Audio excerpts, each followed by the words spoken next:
Buenas noches, amigas y amigos del Museo Nacional de Arqueología, Antropología e Historia del Perú.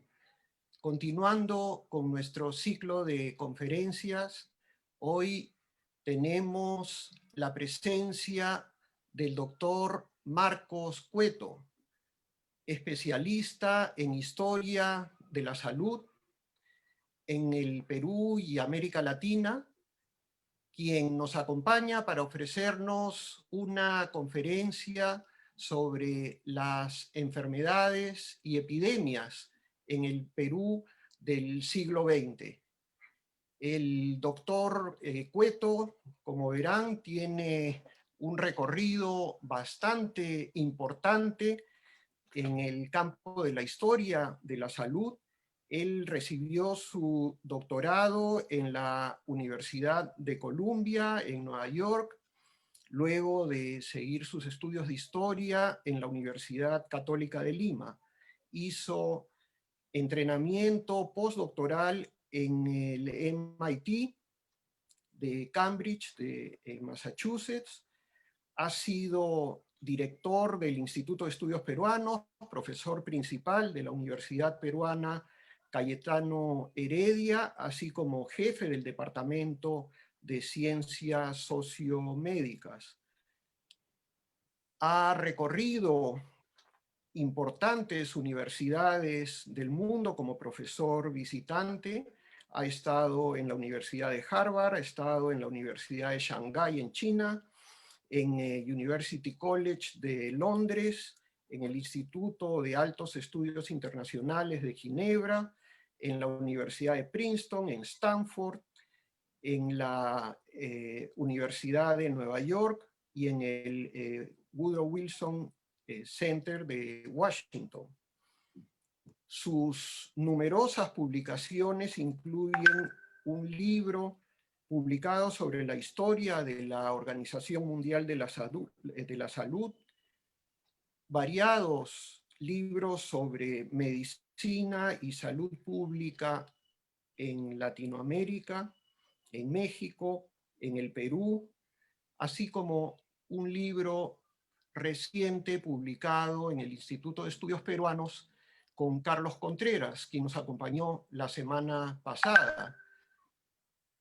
Es una historia del Perú contemporáneo. Marcos Cueto acaba de publicar también en el Instituto de Estudios Peruanos la segunda edición de su libro El regreso de las epidemias, salud y sociedad en el Perú del siglo XX.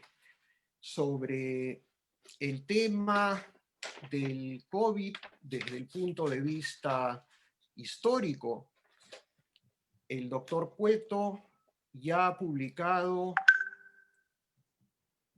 10 artículos tanto en revistas especializadas, científicas, académicas, como en algunos diarios como El País y El Comercio, siempre desde el punto de vista histórico.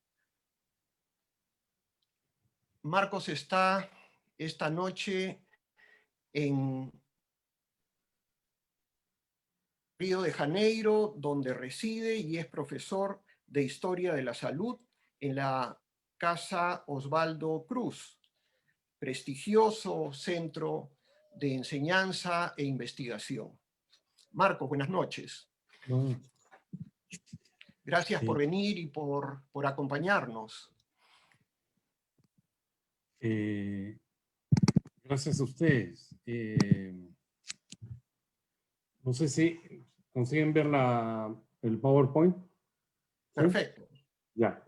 Bueno, gracias a Rafael Barón, mi amigo de hace muchos años, al museo, a Rosa, a Jorge, a Tania, un placer estar con ustedes esta noche.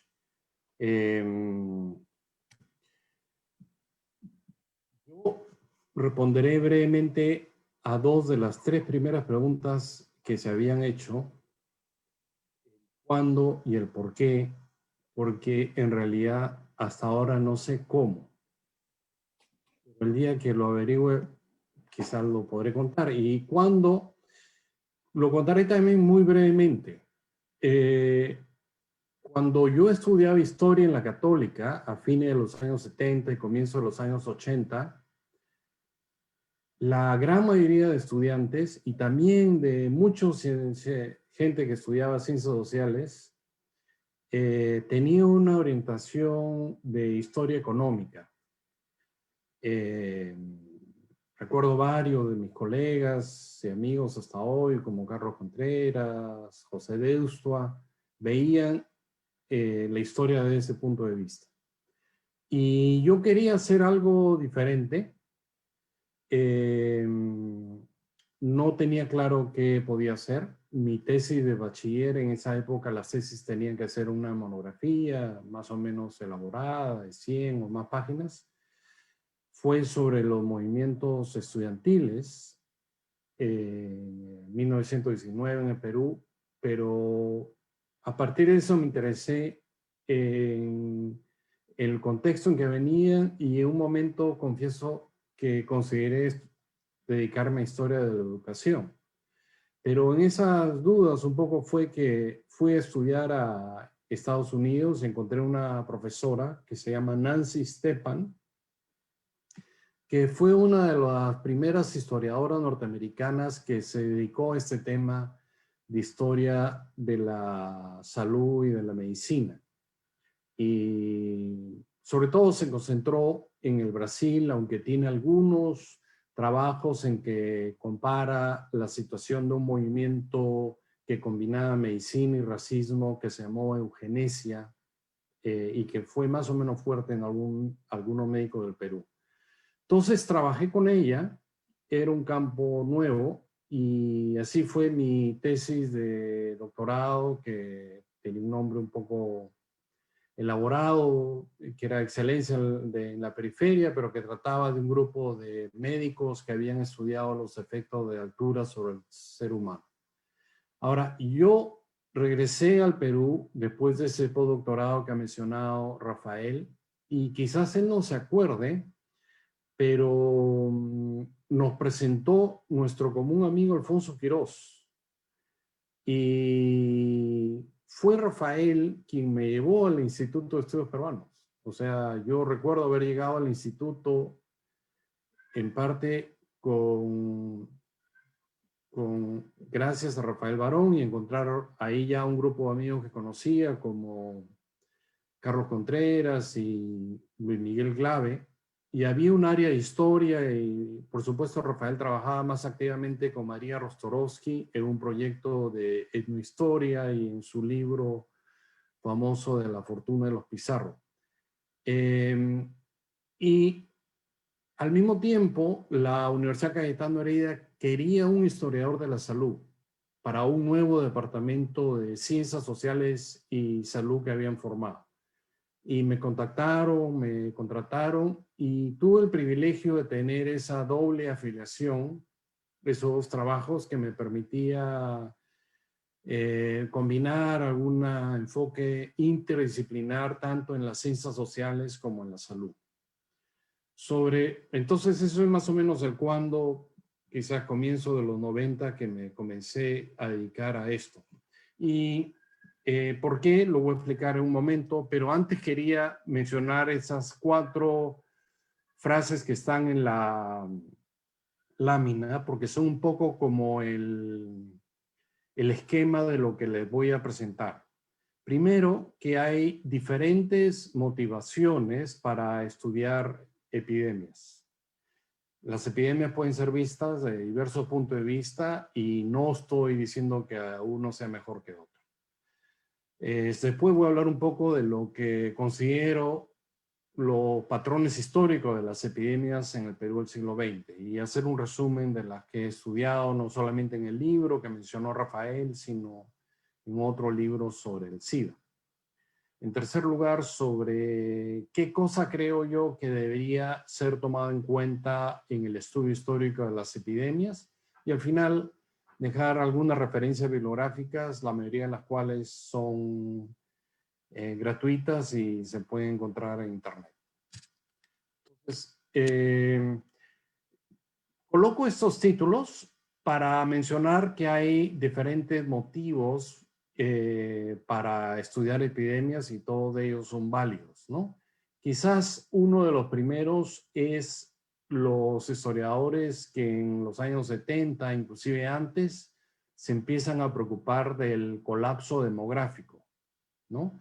Hay una discusión que la conquista española se facilitó con la llegada de epidemias que eran desconocidas en las Américas, como el sarampión, la viruela, y hay toda una teoría que hace sobre todo Crosby y Cook de cómo afecta la llegada de infecciones nuevas a un territorio, entre comillas, virgen, ¿no? Y se usa mucho ese término, y comparando datos biológicos con realidades de la llegada de epidemias al África, por ejemplo, ¿no? Entonces, uno de los primeros trabajos que hace un fuerte argumento, no es el único, hay también mexicanos que trabajan en este sentido, pero uno de los más consistentes y válidos hasta el día de hoy es el de Crosby. Yo he colocado acá el título en español, que es una traducción que hace la Universidad Nacional de México el año 91, pero en realidad es un libro del año 72, ¿no? Que se llama The Columbian Exchange, en que hay este argumento muy fuerte que son las epidemias un factor determinante para la conquista ibérica en las Américas, ¿no? Y el colapso demográfico, y empieza a haber una gran discusión y se forma una comunidad en cuánto es este colapso. Algo más específico hace Cook para el caso de Perú, que es un libro del 81, pero que solamente el 2010 fue traducido por la Universidad Católica, ¿no?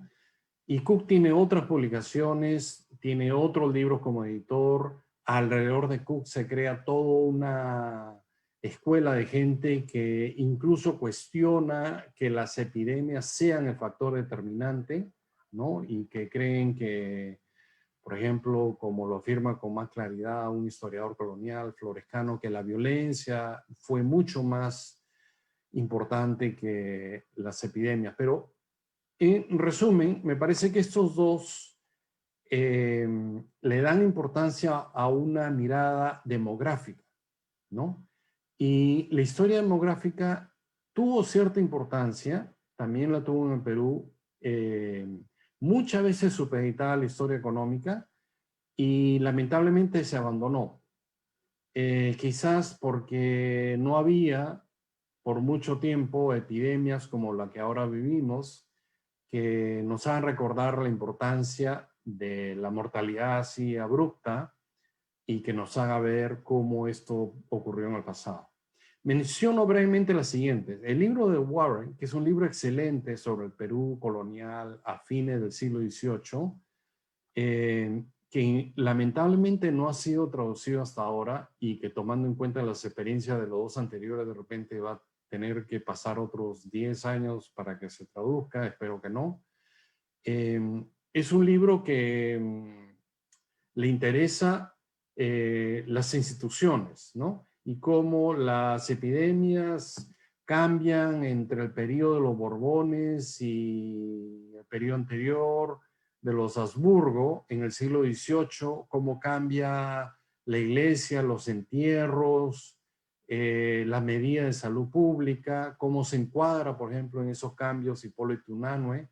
Entonces, el tema de la práctica religiosa es un tema fundamental en Warren y esa es otra entrada, las cofradías que se forman, ¿no? El archivo de la beneficencia que él lo vio en detalle, ¿no?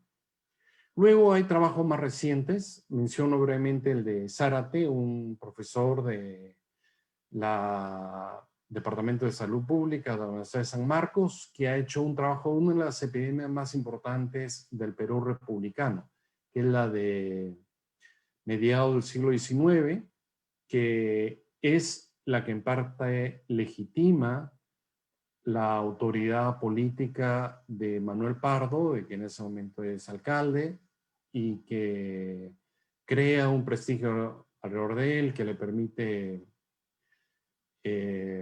estar a la presidencia y que lleva una serie de cambios importantes en salud pública, como por ejemplo la creación del Hospital 2 de Mayo, un hospital claramente afrancesado. Entonces, es como un estudio que marca más la influencia que tienen las epidemias en la medicina y la salud pública, ¿no? Pero eso lo digo porque hay diferentes formas de verlo y no digo que haya una mejor que otra. Y voy a presentar la mía que tiene que ver un poco con esa pregunta de por qué, ¿no? Primero, una definición muy corta. Generalmente las epidemias son momentos de corta duración, ¿no? Una de las cosas que está diferenciando esta epidemia de otras que han ocurrido antes es de que ya esta viene durando varios meses, no sé, 7 meses, y no es lo común en las otras epidemias analizadas por historiadores, ¿no? Yo tomé las epidemias porque considero que son un momento, aunque sí sea de corta duración, pero de gran intensidad, y que en ellas es más fácil distinguir la voz de otros actores que no sean médicos, que hablan sobre el cuerpo humano, sobre la salud, sobre la enfermedad, ¿no? Y eso lo hice un poco influenciado quizá por los estudios que tuve afuera y después que traté de seguir acá. Hubo en el Perú, en los años 40, una historia de la medicina hecha por médicos, pero muy parroquial. Por parroquial quiero decir que hablaban de médicos sobre médicos, ¿no? Carlos Enrique Pasoldán, Herminio Valdizán, Juan Velastres, libros que hasta ahora se encuentran sobre ellos. Llegaron a publicar, crearon una sociedad y llegaron a publicar una revista. Llegaron a tener contacto con los historiadores de medicina del mundo entero, o de los principales, y la idea de ellos es que la historia de la medicina era un complemento de la formación del médico, y era una especie de celebración de los grandes médicos. Cuando yo empecé a estudiar, había como un rechazo a esa visión, había una idea de hacer una historia más social, de hacer historia no solo de médicos o de médicos hombres, sino hacer, por ejemplo, historia de pacientes. Había una tendencia de llevar lo que se llamaba la historia desde abajo a la historia de la medicina. Entonces, habían varios historiadores que querían hacer la historia de los pacientes o del punto de vista de los pacientes. Varios trabajos de salud mental se comienzan a hacer en esa perspectiva, ¿no? Es decir, ya no viendo la historia del psiquiatra, sino los testimonios de los enfermos psiquiátricos que existen, ¿no? Y yo quería entrar un poco por ese lado más social y político y cultural, como voy a explicar en un momento, porque me parece que estos momentos son como lentes de aumento que magnifican una relación entre el poder y la ciencia y el poder y la pobreza, como quizá voy a explicar en un momento, ¿no? Además, quizá fue una estrategia metodológica, ¿no? Cuando yo empecé a estudiar estos temas, me encontré que habían pocas colecciones en los archivos sobre temas médicos. A veces yo tenía la impresión que quien organizó el archivo lo hacía en contra del historiador de la medicina, ¿no? Y quería hacerlo a favor del historiador de la economía o el historiador político, porque había mucho dato de cuentas, había muchos datos de gestión política, pero pocos de epidemias. Pero encontré también que en las epidemias todo el mundo está hablando de temas de salud. Y entonces, que por ejemplo, en las colecciones de la policía, había muchos datos, ¿no? O en la memoria de los prefectos o de las diferentes autoridades provinciales, si identificaba una epidemia, iba en busca de esos datos, encontraba una gran cantidad de información. Y en los periódicos, ¿no? Como sabrán otros historiadores que han trabajado en periódicos, es una tarea que puede ser desgastante y que distrae, ¿no? O sea, uno puede estar semanas buscando noticias de algún tema en especial y de pronto encuentra noticias de esa época de un partido de fútbol extraordinario y se distrae, y puede pasarse el día leyendo eso, pero digamos que en las epidemias, que pueden ser a veces pocos meses, sí era posible cubrirlas pocos meses o pocos años, sí era posible cubrirlas en 1 o 2 años de investigación en los periódicos, ¿no? Y el Perú tiene, por lo menos para el siglo XX, y en la sala de investigaciones y en la hemeroteca y en la sala de investigaciones de la Biblioteca Nacional, una buena colección de periódicos y revistas, ¿no?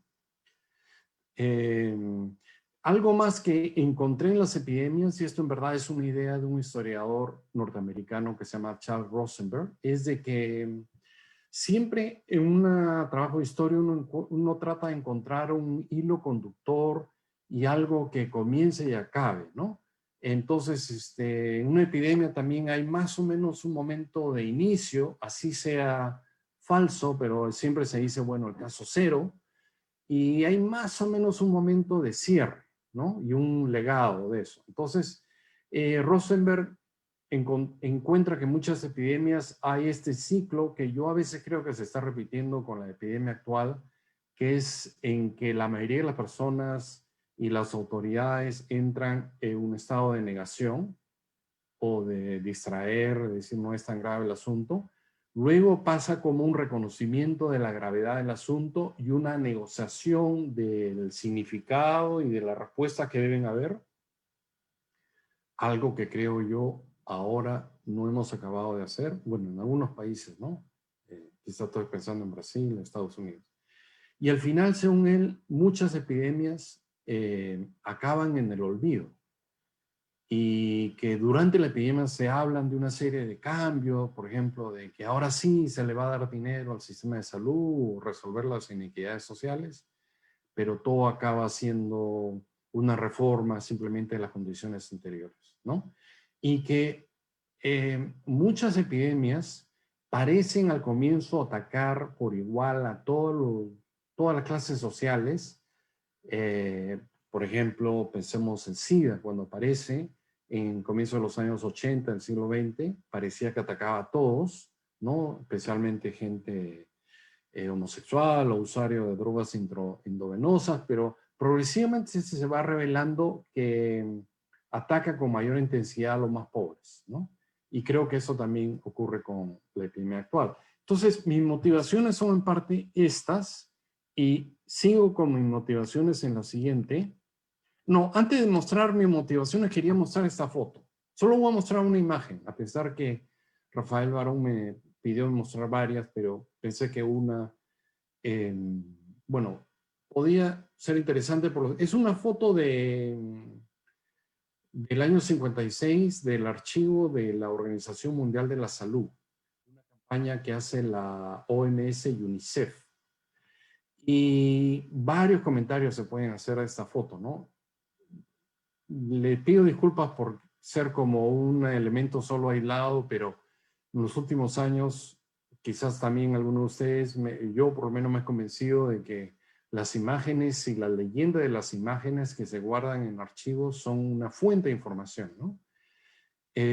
Por ejemplo, esto es PISAC y están usando el insecticida DDT, que se había descubierto poco tiempo antes y de hecho se había usado al final de la Segunda Guerra Mundial en Italia de una manera muy parecida a como está apareciendo aquí.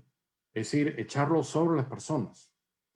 Cuando pocos años después se descubre que eso es totalmente peligroso y que el DDT, entre otras cosas, es contaminante, irrita la piel y que en verdad se debería usar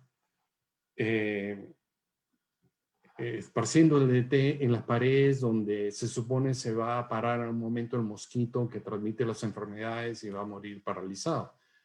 Y en un momento dado también el DDT fue prohibido porque no solamente no acababa de matar a los mosquitos, sino que creaba resistencia en ellos y sí mataba a las abejas, a los pajaritos, a una serie de animales, insectos que complementaban la dieta campesina, y en cambio en otros insectos creaba resistencia y creaba super mosquitos, super escorpiones que eran resistentes al DDT.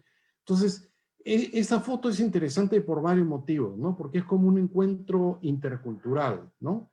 La misma vestimenta lo está diciendo, ahí el funcionario de salud, algo como un uniforme, ¿no? Las otras personas de PISAC, no. Hay uno como que parece que se está riendo, que quizás sugiere la novedad del caso, y en la otra que aparece junto en esa colección, decían, lo que está en itálicas es parte de la leyenda, ¿no? La mujer está como algo incrédula, dice expresiones mixtas entre los pobladores, lo cual sugiere como que hay incredulidad, ¿no? Y lo que está en itálicas también es interesante, porque dice, viajaron por antiguos caminos, a pueblos remotos, entonces como que estas mismas agencias de modernización, de medicina occidental, se dan cuenta que tienen como una misión civilizadora, ¿no? En ese momento, y esa es una de las cosas que me interesaba, ese encuentro intercultural que se podía dar a partir de las epidemias o de la historia de la medicina, ¿no? En un país con, en verdad, con tantos diferentes sistemas médicos, en realidad, uno de los cuales era el de la élite, que era la medicina occidental. Yo voy a dejar después esta lámina con Rafael Barón, si alguien quiere ver, y puedo enviar más datos de esta foto. Entonces, yo escribí ese libro que mencionó Rafael, que ha salido hace poco reeditado en una edición online o digital, que tiene alguna cosa nueva, especialmente una presentación, pero el libro está organizado en 3 grandes asuntos. Lo que me interesó en varias epidemias, y después voy a mencionar cuáles, era ver primero cómo la intersección entre causas biológicas y sociales producían la epidemia, ¿no? Por ejemplo, pongo 2 ejemplos. La peste bubónica de comienzo del siglo XX se producía por la pulga de la rata que transmitía el virus de la peste. Y Lima era una ciudad con pésimo sistema de recojo de basuras a comienzos del siglo XX, Lima y varias ciudades, ¿no?, peruanas. Y la construcción de las casas en Quincha era un albergue ideal para las ratas, ¿no? Una de las razones por las cuales la urbanización limeña de los años 20 y después es con cemento, por ejemplo, el hospital Arzobispo Loaiza se construye de esa manera, justamente para evitar la peste bubónica. Ese fue un asunto que me interesó. O, por ejemplo, ¿no?, el cólera del año 91, claramente, alrededor del 50% de la población peruana no tenía acceso a sistemas de agua entubada, ¿no? Tenían que comprar agua, que muchas veces era contaminada, tenían que hervir el agua lo cual no siempre era fácil. No había un único baño en la pequeña vivienda de los pueblos jóvenes. Entonces, todos los problemas de desagüe, de pobreza de los años 80 acaban explotando en que llega el virus del cólera, ¿no? En la epidemia del año 91. Luego me interesó a mí cuáles habían sido las respuestas oficiales, ¿no? Y de eso voy a hablar más en un momento, pero cómo habían sido las reacciones del gobierno después de una primera negación, ¿no?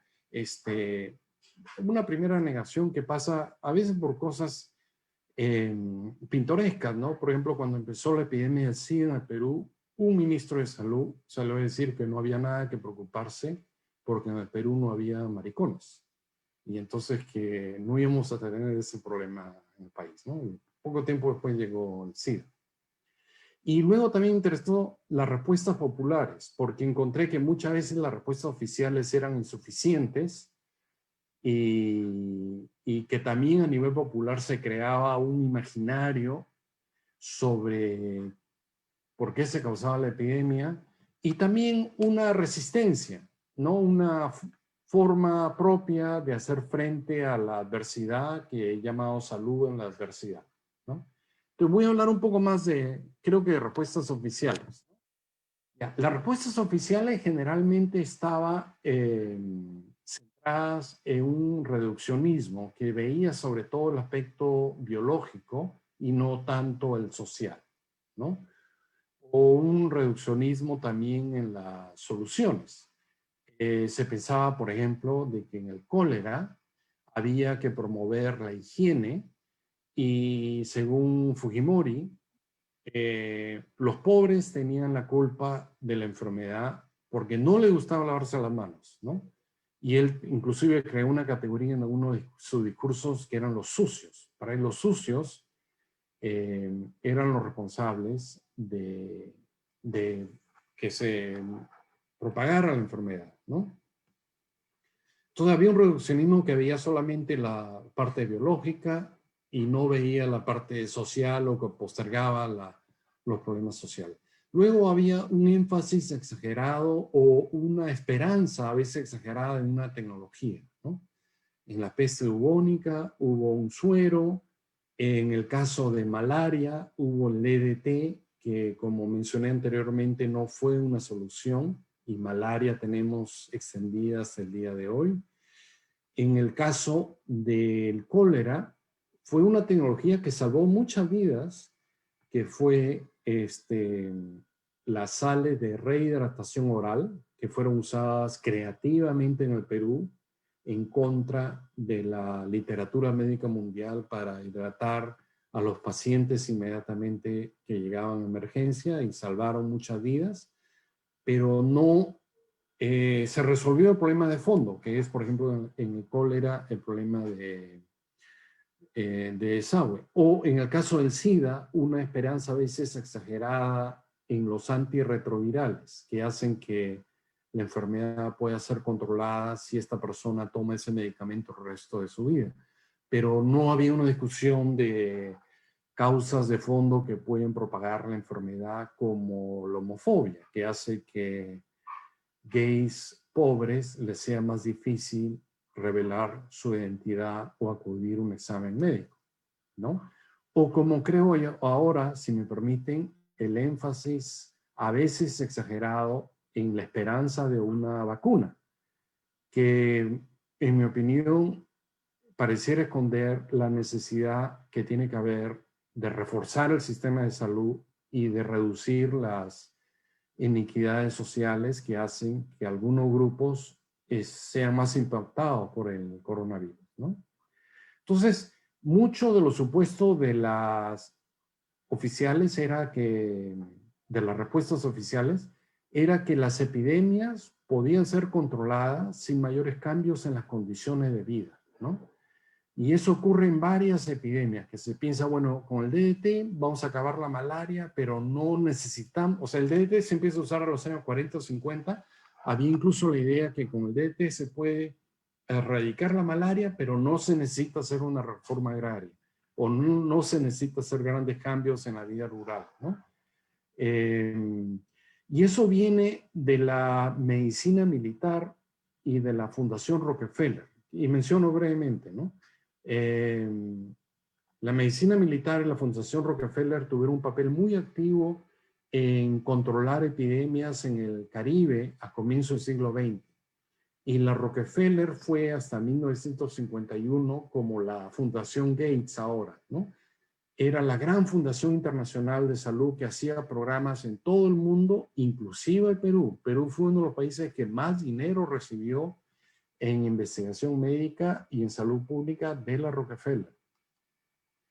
Y la idea que tenían ellos es que se puede lograr la modernización de estos países con cambios progresivos, evolutivos, pero sin cambiar las condiciones de vida de la población, que es en el fondo una idea de la medicina militar. O sea, los militares que lucharon en la Segunda Guerra Mundial en el Pacífico o en Italia, se enfrentaron a la malaria, no tenían tiempo de mejorar el sistema de salud de los italianos o la gente del Pacífico, tenían que controlar y empezaron a usar el DDT y drogas antimaláricas para que los soldados pudieran seguir luchando, ¿no?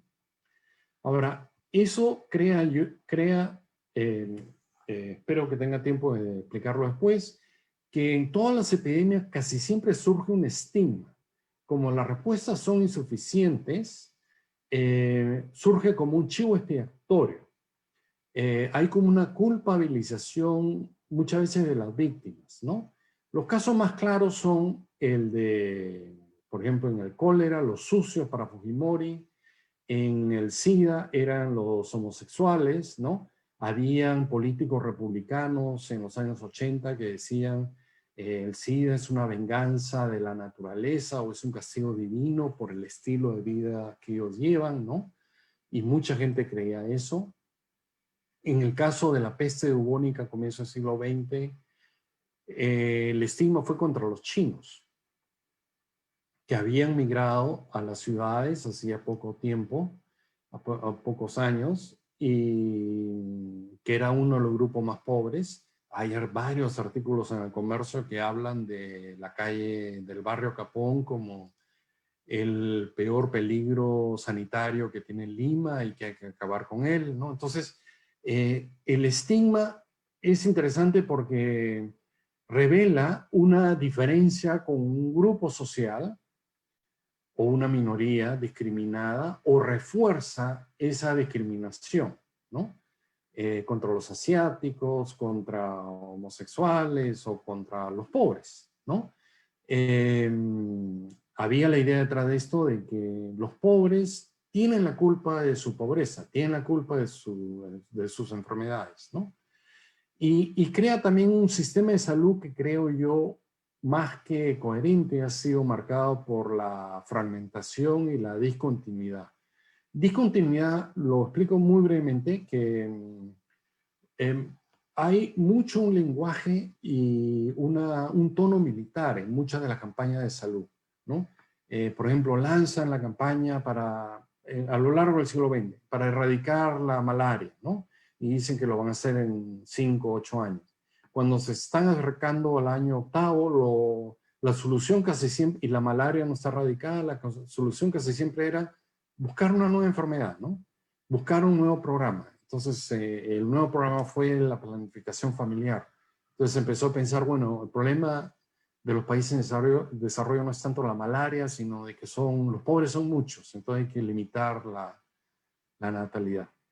Y esos dos conceptos que menciono brevemente al final en itálicas, yo creo que esa forma de respuestas oficiales crea una cultura de la sobrevivencia. Digo cultura porque hasta la misma población se crea una esperanza en la tecnología, en lo que los historiadores de la medicina llaman balas mágicas, ¿no? Es un término médico, balas mágicas, que un médico francés del siglo XIX pensaba que era posible matar un microorganismo específico sin afectar al resto del cuerpo, pero en historia de medicina se ha usado un poco más parecido a la historia de Drácula, ¿no? De la bala de plata, ¿no? Que es la única bala que puede matar a Drácula. Entonces, para los historiadores de medicina, la bala mágica es como una tecnología específica que va a matar a esa epidemia sin cambiar el resto de la sociedad, ¿no? Entonces eso hay mucho en la cultura de la sobrevivencia, pero ha habido resistencia y ojalá que tenga tiempo, pero eso es lo que voy a contar después.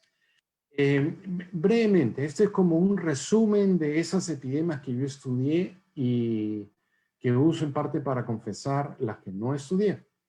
La primera, peste bubónica, a comienzos del siglo XX, aunque continúa endémica hasta los 30, en Lima, ciudad de la costa. El estigma era los chinos, como conté, y es el origen del primer organismo nacional de salubridad. O sea, hasta esa época, quien se encargaba de la salubridad era las municipalidades, un poco la beneficencia a través de los hospitales y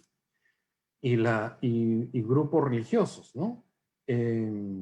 Bueno, no estudié la epidemia de gripe y de eso me arrepiento un poco ahora. Recuerdo que empecé a explorar las fuentes y encontré que había poca información.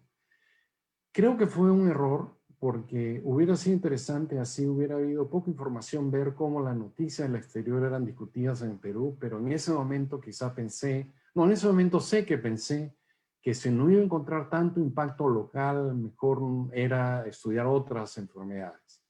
Pero ese es un pendiente que tengo o que podría tener otra persona interesada en este tema, ¿no?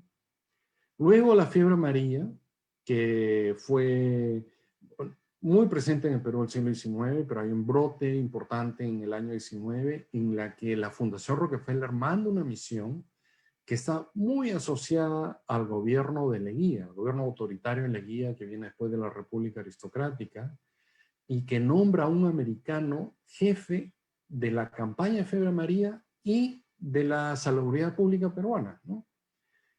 Lo cual crea un patrón también que muchas veces la lucha contra enfermedad, o sea, los ministerios de salud o el Ministerio de Salud peruano y otros países latinoamericanos son como una federación de ministerios, programas para cada enfermedad, muchas veces no conectados entre sí, ¿no? En ese momento se pensó que la fiebre amarilla era lo prioritario. Mucha de esa preocupación tenía que ver con el comercio marítimo, una enfermedad que ataca sobre todo los puertos. El americano que vino, Henry Hanson, quiso crear en Paita una ciudad ideal, consiguió destruir la mitad de la ciudad para tratar de reconstruirla de una manera ideal, cosa que no lo hizo. Las casas ideales que construyó en los años 60 eran parte de los pueblos jóvenes de Paita, pero es todo un intento interesante de cómo hacer lo que llamé una sanidad autoritaria, ¿no? Luego estudió el caso de malaria, más bien, bueno, inicialmente en el Valle de la Convención en Cusco, pero también en el litoral de la costa, y encontré una cosa interesante. El mosquito de la malaria, no, el anófeles, no sobrevive generalmente más allá de los 2000 metros sobre el nivel del mar. Entonces era una enfermedad endémica en la costa y en parte de la selva, pero no en la sierra, ¿no? Y encontré que mucha de la resistencia de los indígenas, de andinos, de venir a trabajar a las haciendas era por la malaria. Y habían varios incluso testimonios de canciones y que ellos tenían de que ir a trabajar a las haciendas era enfermarse de malaria. Y que justamente es el relativo control que se consigue de la malaria en los años 40 y 50, uno de los factores que facilita el proceso de urbanización que experimenta la costa y que lleva a que ahora seamos un país mayoritariamente costeño y urbano, ¿no? En el censo del año 40 todavía eso no era así. La mayoría de la población vivía en las zonas andinas y yo creo que ese cambio, esa intervención sanitaria hizo también un cambio en la sociedad peruana. Luego vi el caso de viruela y tifus en Puno, porque era un ejemplo para mí de salud en la adversidad. Un médico que con poca conexión a Lima, se llama Manuel Núñez Butrón, organiza comunidades de profesores, de ayudantes, de auxiliares, diferentes religiones, porque en Puno siempre fue importante los adventistas para promover la higiene, promover escuelas, promover competencias, ¿no? En que haya diversos temas de salud y crea como un caso, me parece único, de salud en la adversidad, así no se haya mantenido por completo. Pero es un caso que por lo menos entre la gente de salud es muy conocido y respetado, ¿no? Y luego vi el caso de cólera del año 91, que afectó casi todo el Perú. Algunos departamentos con menos casos, pero definitivamente todo lo de la costa y todo lo de la Amazonía, y que era un caso de autoritarismo, y a mí me parece de comienzo de la orientación más neoliberal que tiene el gobierno de Fujimori, ¿no? No solo en la práctica, sino también en el discurso de culpar a los pobres de su pobreza, ¿no? Y en otro trabajo que lo publicó el Consorcio de Investigación Económica y Social, estudié el SIDA, sobre todo al comienzo, en todo el Perú, y cómo eso provoca una crisis, varios organismos que no responden, un estigma, como ya mencioné, contra los homosexuales, y cómo algunas organizaciones no gubernamentales resisten a estas políticas, ¿no? El libro se llamaba Culpa y Coraje, que era un poco el contraste entre la culpabilización de ese grupo y el coraje de algunos de personas viviendo con esa enfermedad y organismos no gubernamentales de enfrentarse al gobierno y buscar otra solución. Creo que esta es una de las últimas. Es lo que yo pienso que puede ser la ventaja de o las herramientas de un historiador cuando estudia. Una es una cosa básica que hay que recordar, que es la narración cronológica, ¿no? Yo, como contaba Rafael, trabajé en este departamento de Ciencias Sociales y Salud de Cayetano, en que los otros profesores eran antropólogos médicos, gente de ciencia política que hacía medicina o que hacía temas de medicina, sociólogos médicos, y en el Instituto de Estudios Peruanos habíamos historiadores, pero el resto, la mayoría eran antropólogos, sociólogos, politicólogos, ¿no? Y hay una manera diferente de pensar entre ellos y nosotros, a pesar de que el diálogo es muy importante, que ellos piensan por temas, ¿no? Que es una manera de abordar un asunto. Y creo que los historiadores comenzamos a pensar un tema de una manera, como una historia, cómo construir una narración, cómo colocar en orden los hechos, ¿no? Y cómo algunos hechos son más importantes que otros, ¿no?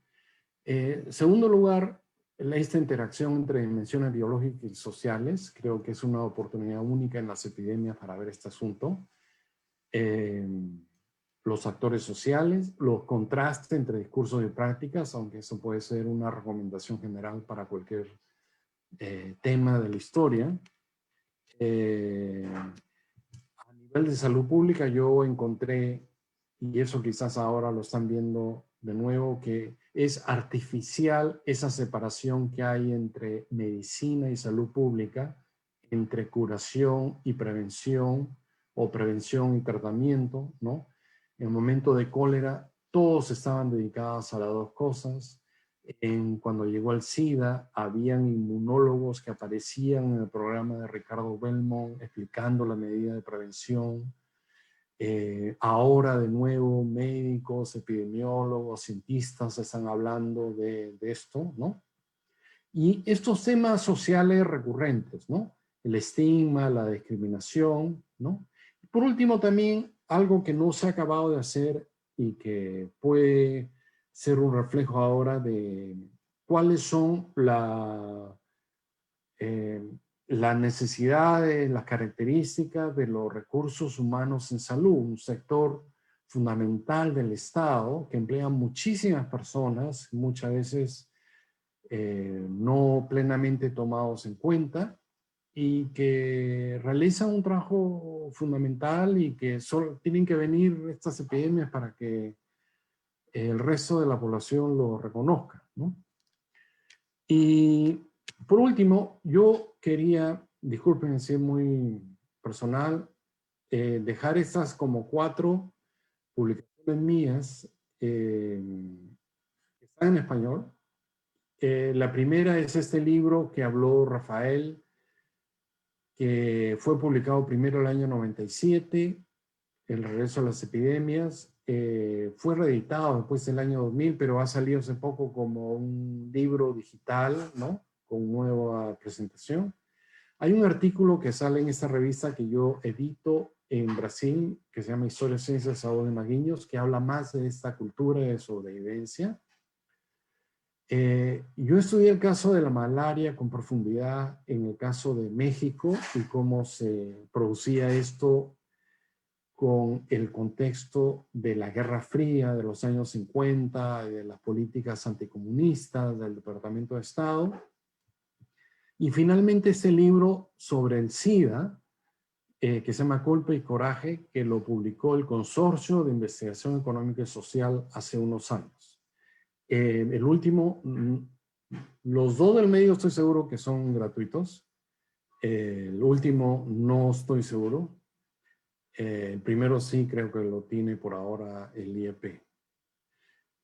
Bueno, es eso, Rafael. No sé si estoy bien del tiempo, pero te agradezco y aguardo las preguntas o comentarios.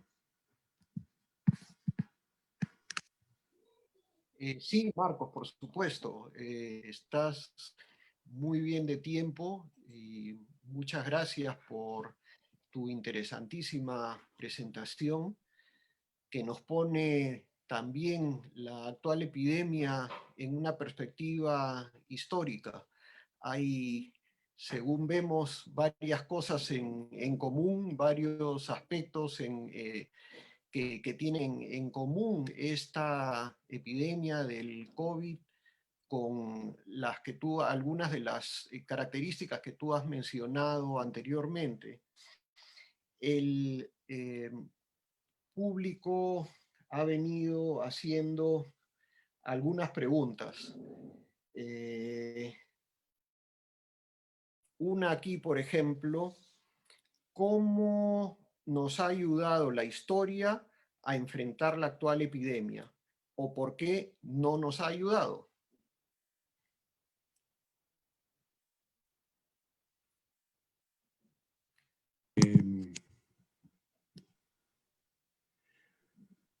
Yo tengo la impresión,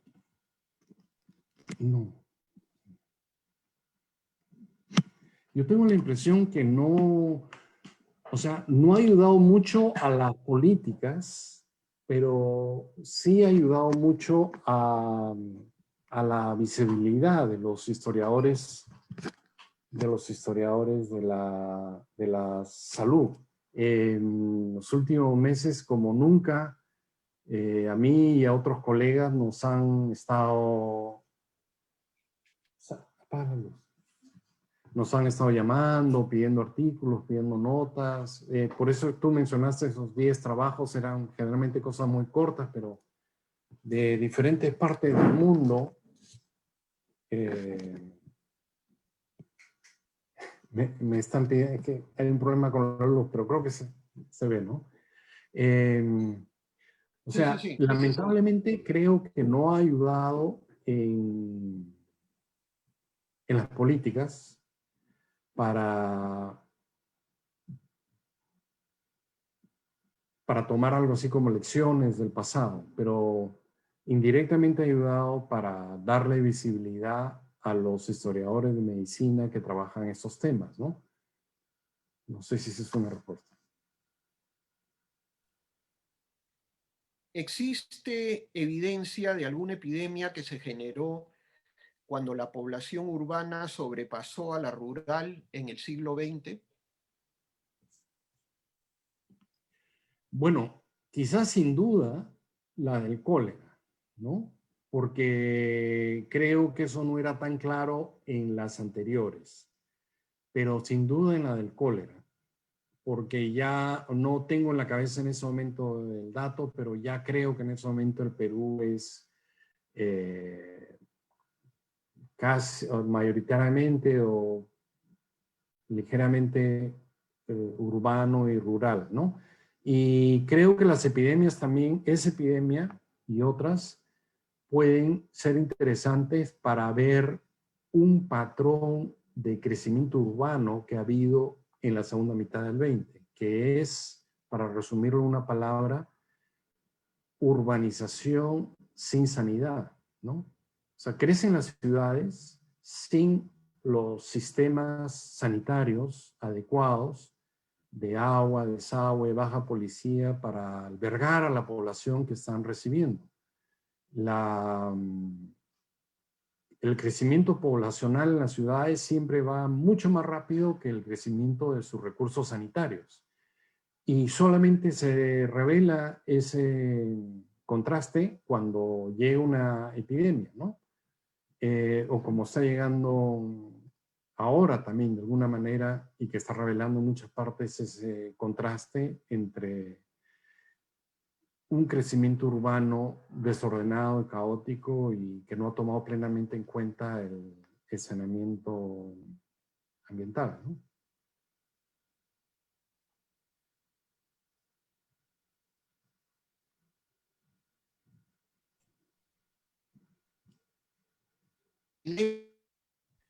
¿Cuál generó la...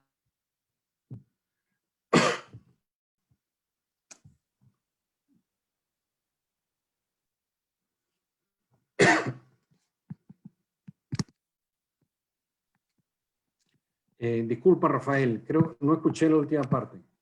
Te repito la pregunta, Marcos. Sí. De las del Perú, ¿cuál generó la mayor mortalidad de la población? Bueno, eso es difícil de decir, ¿no? La de cólera, que en este momento recuerdo, se dice que afectó a 320,000 personas. Y hay una discusión sobre la cifra. 320,000 era en esa época como el 1% de la población, lo cual era una cosa alta, ¿no? Para una epidemia hasta entonces. Y esa es una cifra interesante porque se esperaba que 30% de esa cantidad muriese, porque eso es lo que pasaba en los países africanos donde llegaba cólera por primera vez.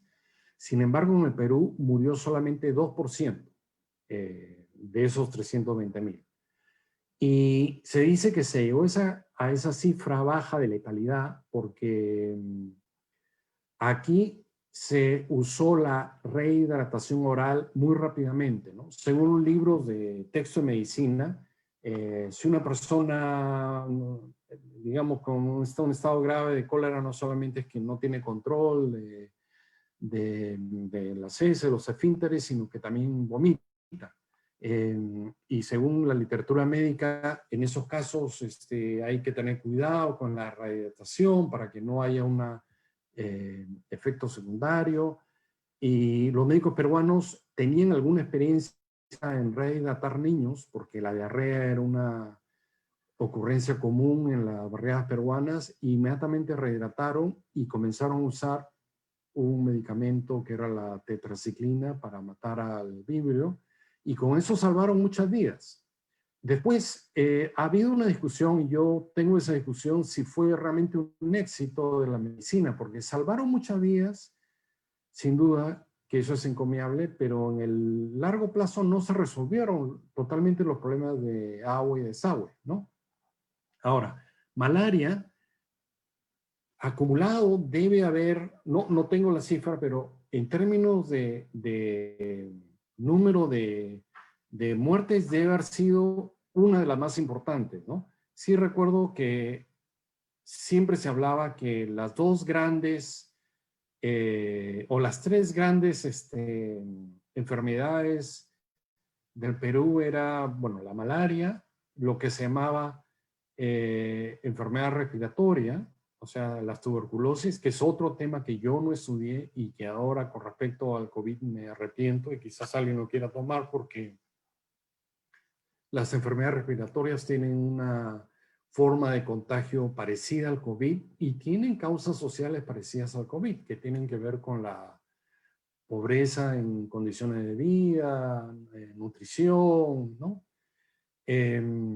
Bueno, y una tercera que siempre se mencionaba, bueno, era malaria, enfermedades respiratorias, que entran varias, entre ellas la tuberculosis pulmonar, y una tercera, la enfermedad diarreica aguda, que es una categoría, era inclusive un acrónimo que se usaba, que es el EDA.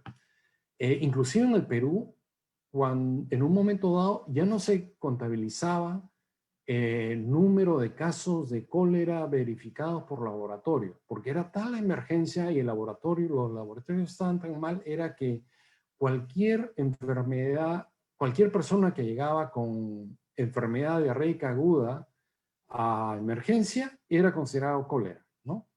Eso fue considerado a veces un sobreregistro.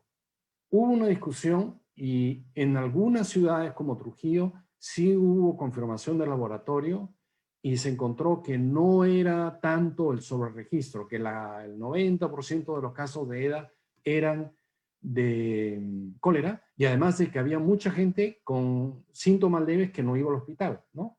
Entonces, es difícil decir, pero yo creo que uno de los legados que quizás va a dejar esta epidemia es qué impacto tiene, qué impacto va a tener esto en la demografía de la población peruana y qué impacto han tenido las enfermedades respiratorias en la evolución de la población peruana, ¿no? Disculpa si me extendí, creo.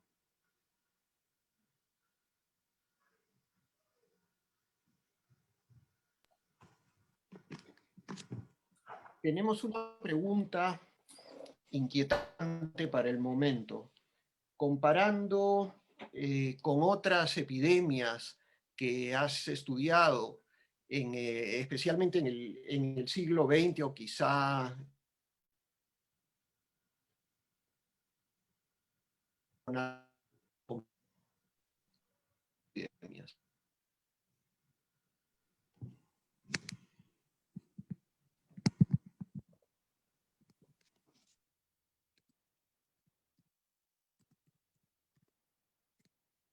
Rafael, ¿puedes repetir la pregunta otra vez? O sea, no sé si el problema es aquí o...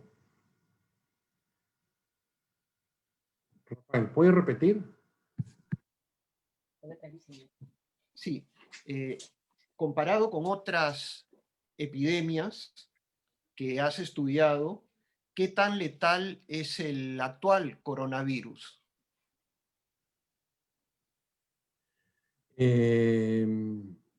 Creo que es todavía un poco temprano para decirlo, ¿no?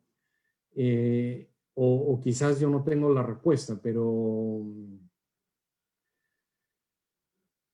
la morbilidad, por lo menos, que es el número de casos de personas infectadas, sí es altísima comparado con otras epidemias, es mucho más alta.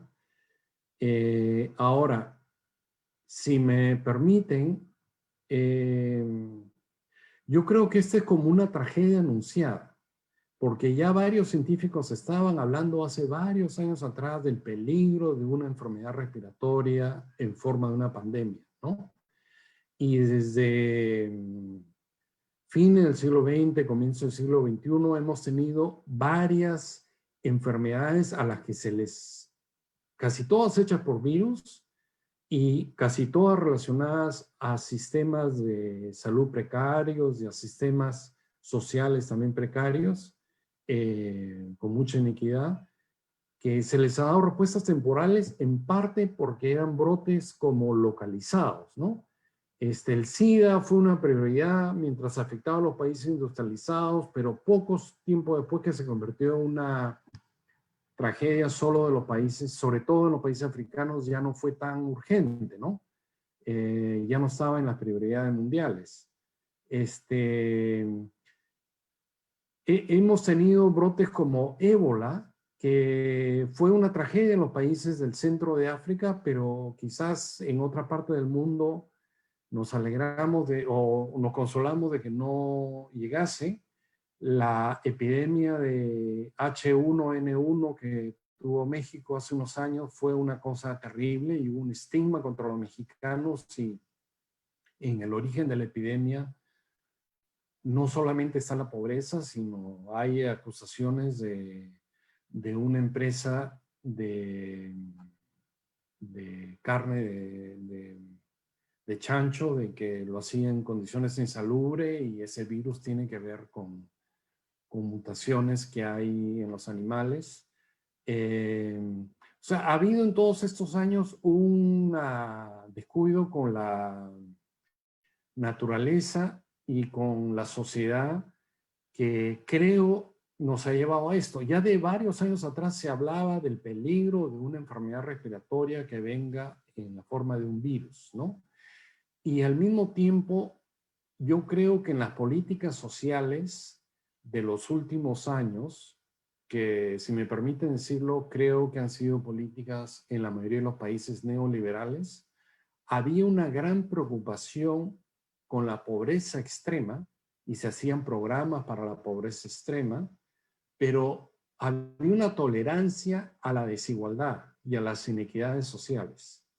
Y que es lo que en parte se está revelando, creo que con esta epidemia, que una sociedad con muchas desigualdades sociales es más vulnerable a este tipo de problemas. Entonces, bueno, eso es como un comentario, quizá más que una respuesta definitiva. ¿Qué información etnofarmacológica o de bioactividad puede rescatarse de la historia, de las fuentes históricas?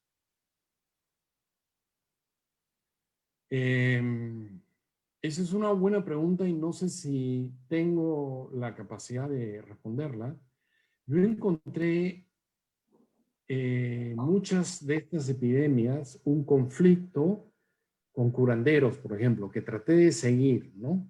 Porque curanderos tenían a veces sus propios tratamientos, sus propias plantas, sus propias aplicaciones, sobre todo en las zonas rurales o también en pueblos jóvenes, ¿no? Que a mí me parecía importante comprender.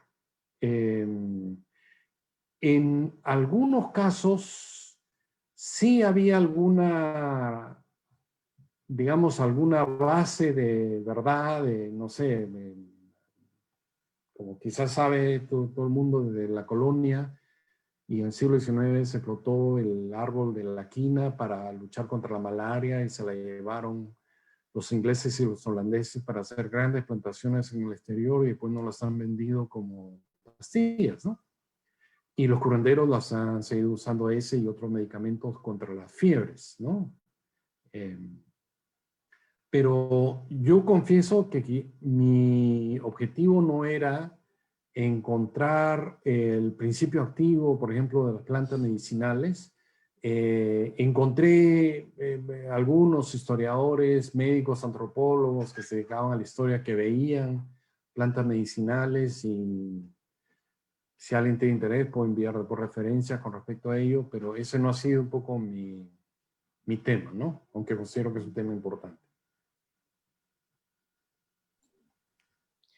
En las epidemias que tú has estudiado en el siglo XX, ¿cómo han impactado a las poblaciones indígenas amazónicas?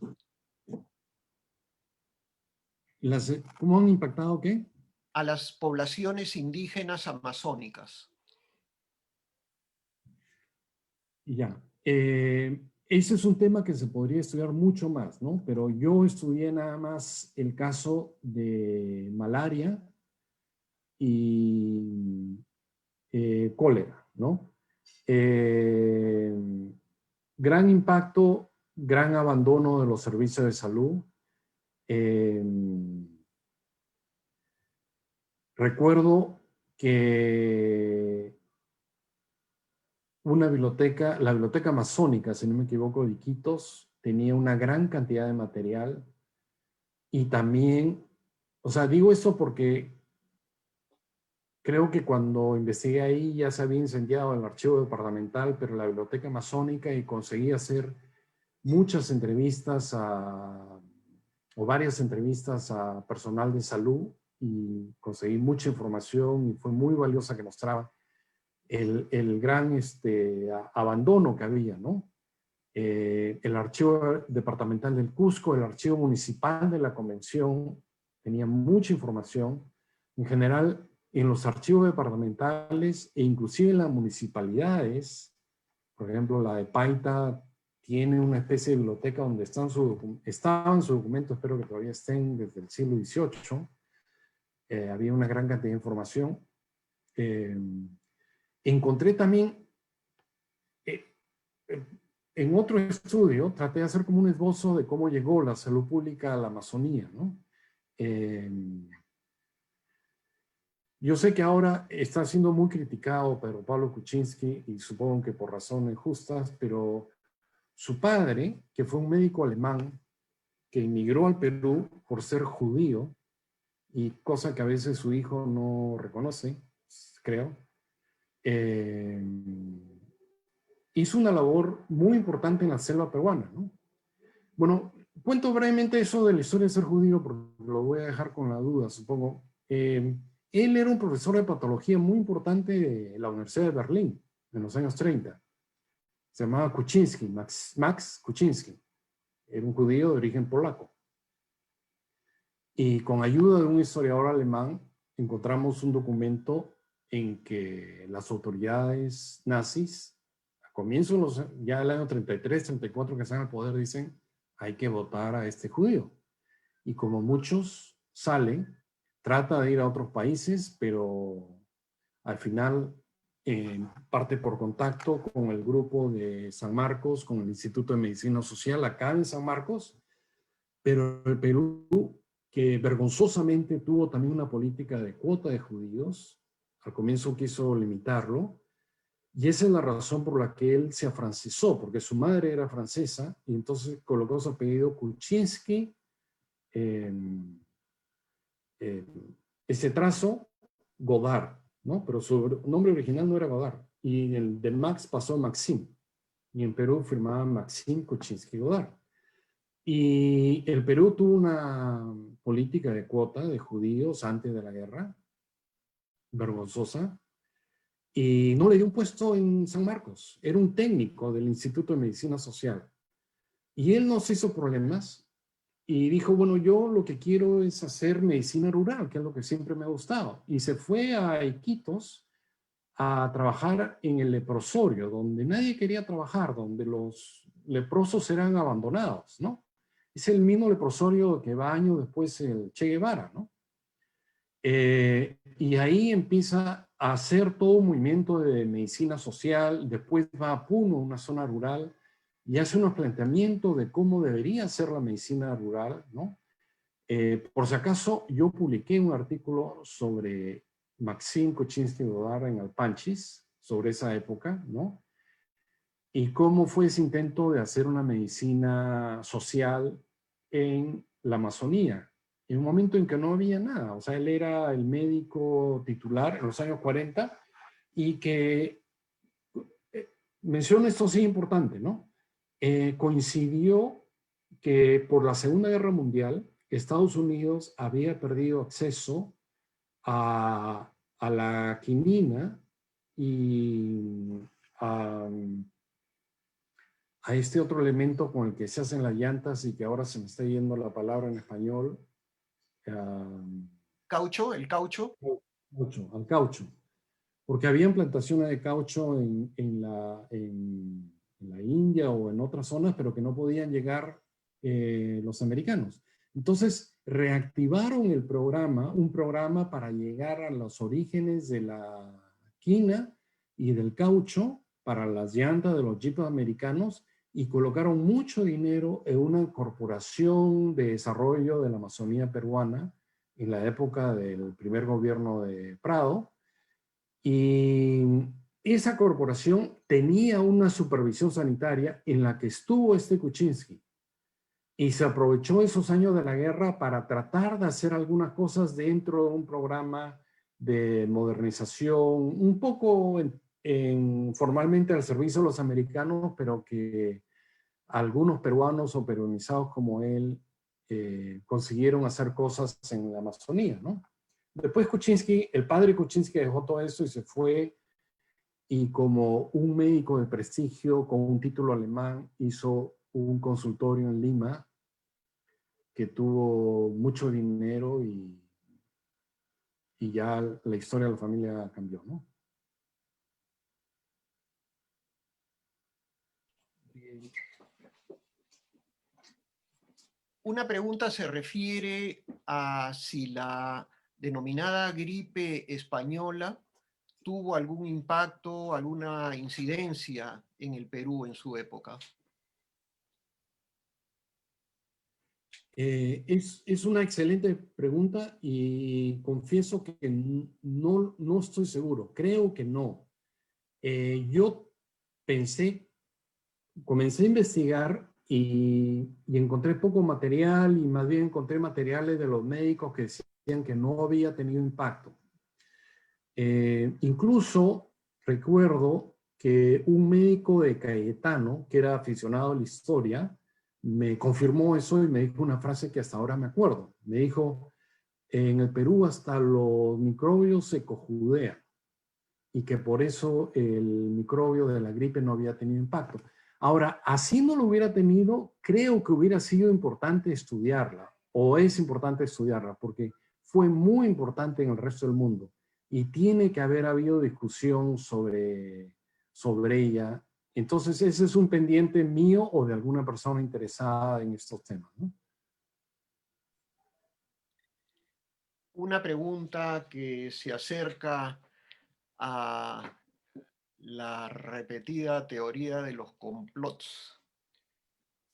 ¿Cree usted, qué opina usted de que las epidemias, las grandes epidemias, han sido creadas por la industria farmacéutica? No, no estoy de acuerdo. Hoy día, por ejemplo, salió un informe de la revista Lancet, que es la principal, quizás en medicina, que había encargado a una comisión especial de salubristas y gente de diferentes disciplinas para investigar el origen del COVID y definitivamente han llegado a la conclusión que no es hecha en un laboratorio, ¿no? Que es un virus que ha estado dando vuelta en animales por un largo tiempo y que ha saltado de los animales a las personas. Ahora, otra pregunta puede ser, ¿las empresas farmacéuticas se aprovechan de las epidemias? Sí. Como se aprovecharon, por ejemplo, en el cólera, estaba leyendo las empresas de agua embotellada para quienes pudieran comprarla, ¿no? Como se aprovecharon los productores de jabón. O sea, como quizás se están aprovechando ahora otras empresas como los que hacen mascarillas de repente o lo de oxígeno, ¿no? Que hay gente que se aprovecha en las epidemias sin duda, pero quizás soy muy inocente, pero creo que no se crea un virus y que eso puede ser parte de un problema peligroso de negacionismo científico, ¿no? Y que puede llevar, por ejemplo, a cuestionar las vacunas o las mascarillas en el futuro y quizá hay que tener cuidado con eso. Hay bastante curiosidad por repetidas preguntas del público sobre la época prehispánica. ¿Hubo epidemias en la época prehispánica en el Perú? Sí, ahora, yo no sé tanto de ese periodo, pero sin duda, de lo que existe más registro es de dos enfermedades que definitivamente fueron peruanas, ¿no? O andinas, Uta y verruga, ¿no? Hay un médico de Cayetano que se llama Ciro Maguiña, que en ese momento no me acuerdo de qué ciudad de los Andes centrales, y que inclusive ha encontrado restos de monumentos en piedra que tienen representaciones de verruga, ¿no? Otra fuente que no ha sido plenamente analizada es sin duda los huacos del museo. la cultura mochica tienen algunos huacos, no solo de curanderos, sino también de enfermedades, ¿no? De deficiencia física, pero también de enfermedades, que requerirían, me parece, un estudio interdisciplinario entre médicos, historiadores, arqueólogos.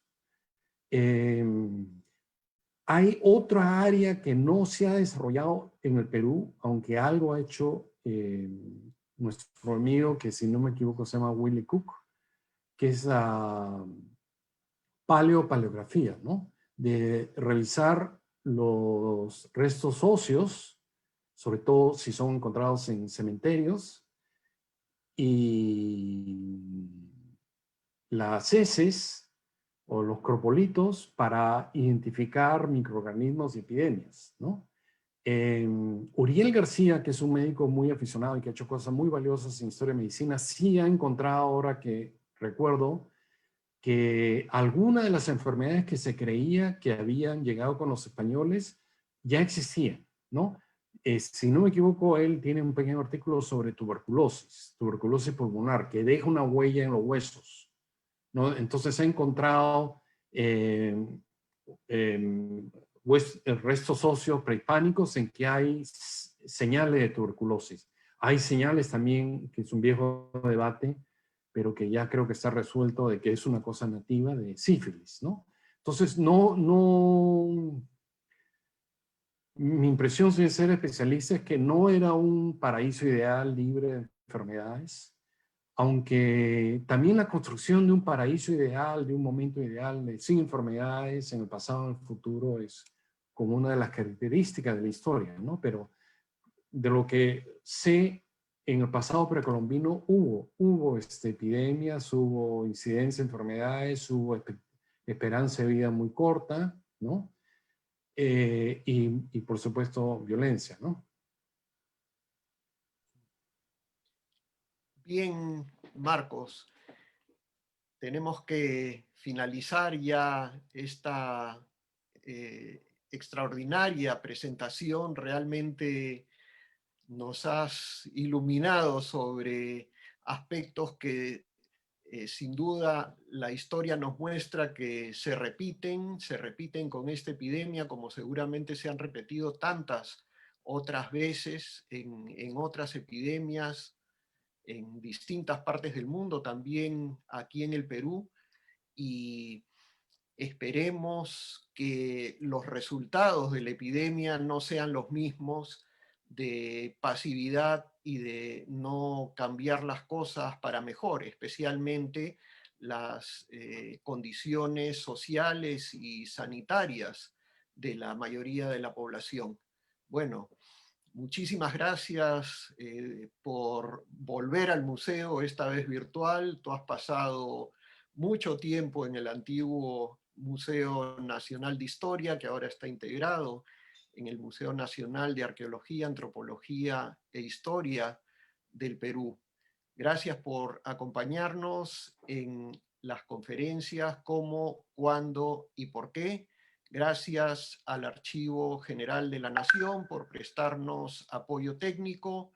Nuestro propio técnico se encuentra en este momento recuperándose de la epidemia justamente, y le deseamos a Tomás una pronta recuperación y que vuelva con nosotros a participar en las conferencias del museo.